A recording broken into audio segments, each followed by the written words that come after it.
Assalomu alaykum hurmatli o'quvchilar.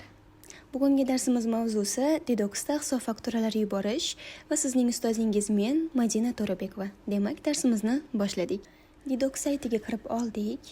Endi esa yuqoridagi kirish tugmasini bosib kabinetimizga kirib olamiz. Bizda mana shunday oyna ochildi. Kalitingizni tanlangni ustiga bosib, bu yerdan o'zimizga tegishli, ya'ni kerak bo'lgan firmani tanlab olamiz.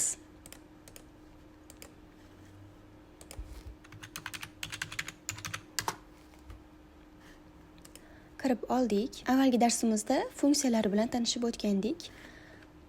Bugungi darsimiz esa hisob faktura yaratish va uni yuborishdan iborat. Hisob fakturani ikki xil usulda yaratishingiz mumkin. Xohlasangiz yuqoridagi yaratish bo'limidan, xohlasangiz yuborgan shartnomangizni ichiga kirgan holda. Demak, biz ikkinchi usuldan foydalanamiz va shuni ko'rib chiqamiz. Hozir O'zshahar qurilish invest MSHga hisob faktura yuboramiz. Buning uchun mana shartnomasini ichiga, ya'ni biz yuborgan shartnomamizni ichiga kirib, bu yerdan hisob faktura yaratish tugmasini bosamiz. Demak, hujjat turi, hisob faktura aksiz hamda standart holati.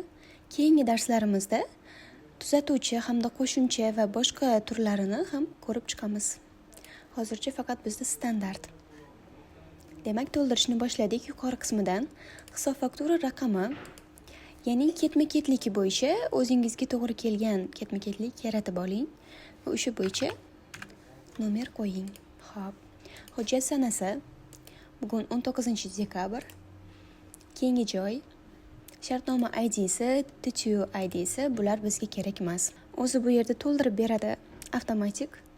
To'ldirib bergan joylarga o'zgartirish kiritmaymiz. Ya'ni bu yerda shartnoma raqami, bu yerda avtomatik o'zi kiritildi, shartnoma sanasi, hop, kontragent ma'lumotlari hammasi mana to'liq holatda kiritib berilgan. Bunga o'zgartirish kiritish shart emas. Pastga tushamiz, tovar qismi. Ya'ni shartnomasidan hisob faktura yaratganimiz uchun bu yerda avtomatik barcha joylarini to'ldirib bermoqda. Ko'ramiz. Hop, bu yerda mana MXI kodi, tovarimiz nomlari, barcha ma'lumot to'g'riligiga ishonch hosil qilganimizdan so'ng bu hisob fakturani imzolashimiz mumkin. Bu yerda faqat tovarni kelib chiqishi bizda stol rabochiyimiz, oldi sotda emas, o'zi ishlab chiqarganini tanlab qo'yamiz.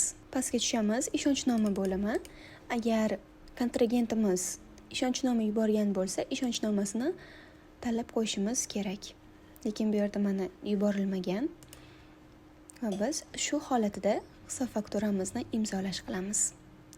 Undan oldin hujjatni ko'rsatishni bosaylik. Ya'ni hisob fakturamiz qanday yaratilgani, qanday to'ldirilgani sizga ham ko'rinsin. Tayyorlagan hisob fakturamiz mana shunday ko'rinishda bo'ladi. Bugungi darsimiz shundan iborat edi. Barchangizga rahmat. Sog' bo'ling, salomat bo'ling.